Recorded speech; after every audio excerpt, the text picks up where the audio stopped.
Hello, welcome to another Retro Core, and today we're going to be taking a look at another item from J&M.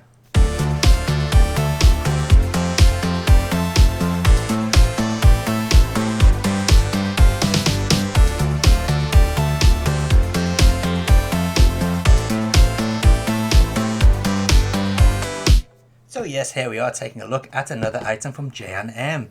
Now you may remember the last J&M item we looked at kind of looked like a little hockey puck. Well, this item is a lot more cooler. So in the box we have our power pack, which is DC 5 volts out at 2 amps. We get 2 wireless controllers, typical PlayStation affair. Yeah, cheap plastic. They got a Bluetooth module, I should say a Bluetooth dongle in the back, so you can connect these up to anything really that accepts Bluetooth wireless controllers. We've got an HDMI cable, and we've got an Android TV user's manual and a little controller manual as well. But the main device is in here, so we'll take that out, and while we're at it we'll also reveal the remote control, which is used for the Android TV side of things. But here is the little device itself, and look at that. That is a beauty. Now the front of the panel here on the promotional shots have some sort of numeric LED display, but it's actually just black.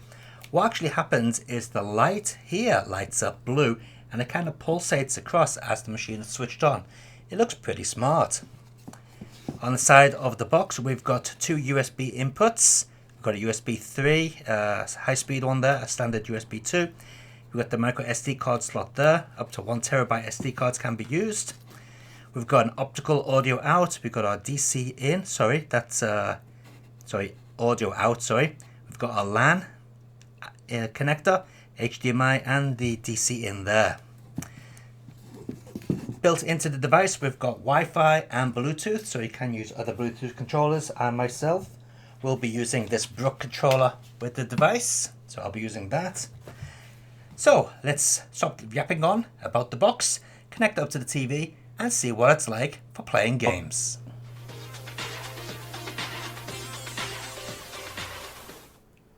Yes, that's right, every time you switch it on you do get that little introduction screen, although you can switch it off from the options.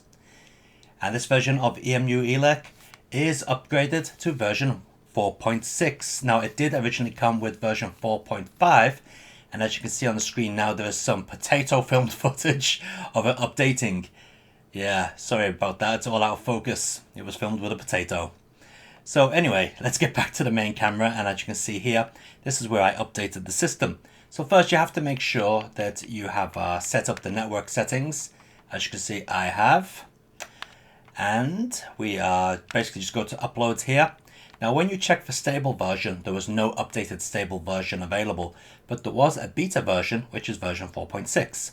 So you select beta and you go to update, press the button. Of course now it says no update available because I've already installed it, but if there was an update available it would be there, and you can just click OK and it will download and install the update. Now one thing I really do like about this version of the device is that it is very customizable. So for example, we'll go to Sega Saturn and we'll pick Sega Rally. Okay. Now on the default emulator, so let me just bring up the options by pressing start button here. If we go down to game settings and then we pick per system advanced configuration. Let's see, where's Sega Saturn? Okay. Now in many cases we can choose the emulator of choice. Now everything is on automatic when you first get the machine like this. So if we put on auto, just take a look and see how bad this actually is when you put on auto, because it picks the wrong emulator. So let's start up Sega Rally and you'll see that it is not fluid at all. It's actually pretty jerky. Even the Sega introduction screen, the splash screen here, does not sound correct. Here, take a listen.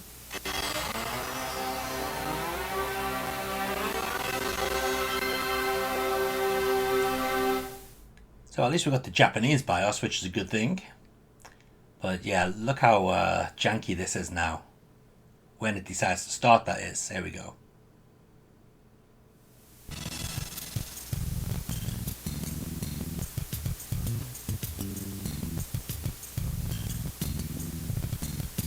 Yeah, not exactly the best, is it? Okay, so pressing the 2 trigger buttons in, we can bring up the actual RetroArch menu. And we can change different aspects here as well, such as the core options, various resolution modes, frame skip, and so on. But instead of messing about with all that, what we're going to do is quit this, and we're going to change the emulator, and just see how much of a difference it makes. And look at that, isn't that much a big improvement over what we just saw? Sure, the aspect ratio is a little bit off, but look, it actually cleans up the textures and it runs at a higher resolution as well. So yeah, I do like the fact that we can customize the emulators which play the games on this thing. Now, it doesn't mean that every game is going to work perfectly. As you can see, there's a little bit of graphical glitching in the background there. But yeah, it's running much better than what it was with the default emulator. So it's nice to have that option. Now, that doesn't mean all games are going to work perfectly. For example, leaving this running on the same emulator will actually cause some games not to work very well. So let's go to, for example, Last Bronx. Last Bronx has some weird glitches using this particular emulator. Your main character is actually semi-transparent, which is kind of weird. And also it runs at an incredibly slow frame rate, but let me shut up and let me show you what it looks like.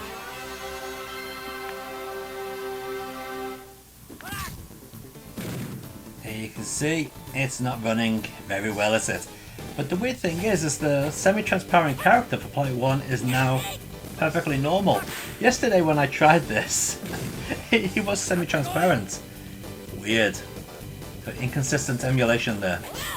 But how does Last Bronx run using the automatic emulator? Well, let's take a look and see. And yeah, not much better, is it? In fact, it may be worse. In fact, I think it is worse. So yeah, not all Sega Saturn games are going to work perfectly, but some of them will work very well if you mess about with the emulator options. So what we're going to do now is take a look at a compilation of various different games running on various different systems to give you an idea of the quality of the emulation on this little tiny box.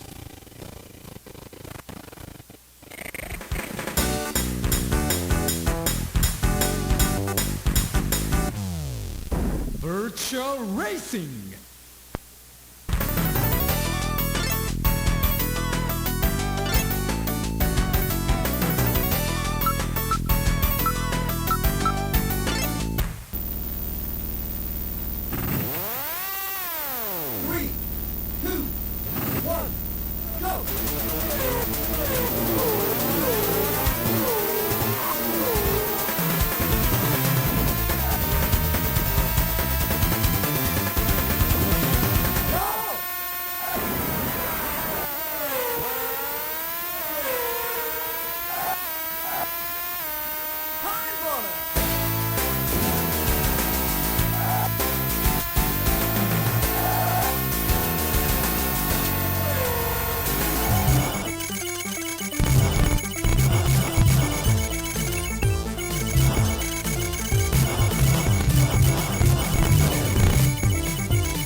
Now it's showtime!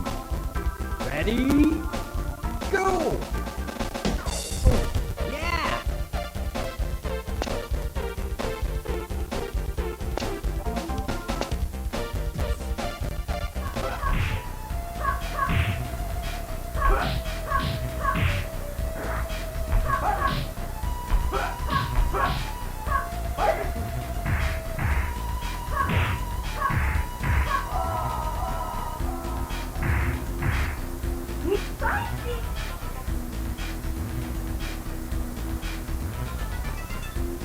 Round 2, fight!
Into the heat of battle. Go for it. Hadouken! Tatsumaki Senpu Kyaku! Hadouken! Hadouken! Shoryuken! Hadouken! Tatsumaki Senpu Kyaku! Shoryuken! Shoryuken! Tatsumaki Senpu Kyaku! Let's go! Hadouken! Tatsumaki Senpu Kyaku! Hadouken!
And there you have it. So there's a load of games running on this lovely little box. What do you think?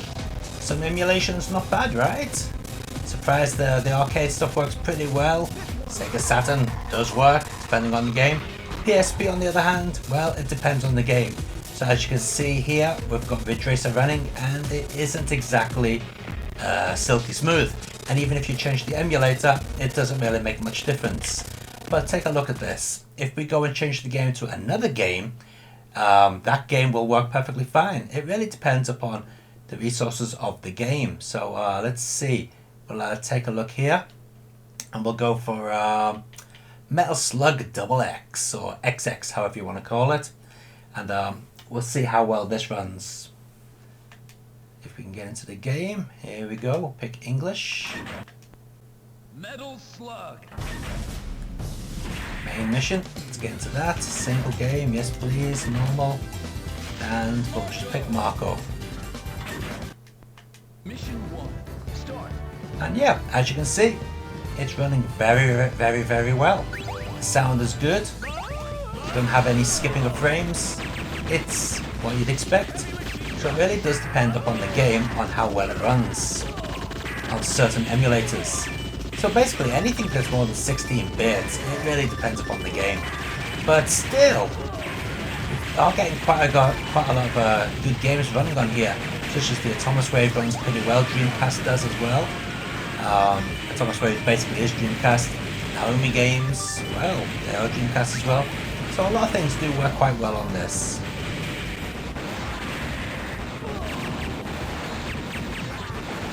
Now one thing I do like about this device is the lovely blue LED that runs across the top here.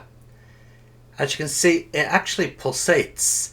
It goes from side to side. It's a very nice touch. I really do like the look of that. Quite interesting. So what do I think of the A95X? Well, I think it's a quite capable little device, and by little, I do mean little. Here it is next to a PC Engine Q card, and as you can see, it's about the same size. As mentioned, I do like this little blue accent on here. I do like the two-tone matte and gloss finish. The box itself is compact. It's not heavy. It's got a couple of USB ports on the back. You've got an analog out. You've got Wi-Fi, Bluetooth built in. It also works as an Android TV box, so you can stream your movies, watch YouTube, things like that. Basically the same as any Android box really. But as a games machine, not bad at all. Not a bad little device. Plus it comes with the option of being able to add your own games and so on. And you can upgrade the firmware, which is another bonus point. So yeah, it's not going to work everything perfectly, and you will have to faff about trying different emulators to get the best out of it. But better than some of the other options out there which don't let you change the emulators and don't let you upgrade automatically without having to go into the custom firmware scene and all that. So not bad at all. I'll put a link in the video description down below if you're interested. Check it out. Until next time guys, keep on gaming, take it easy, and I'll see you next time. See ya.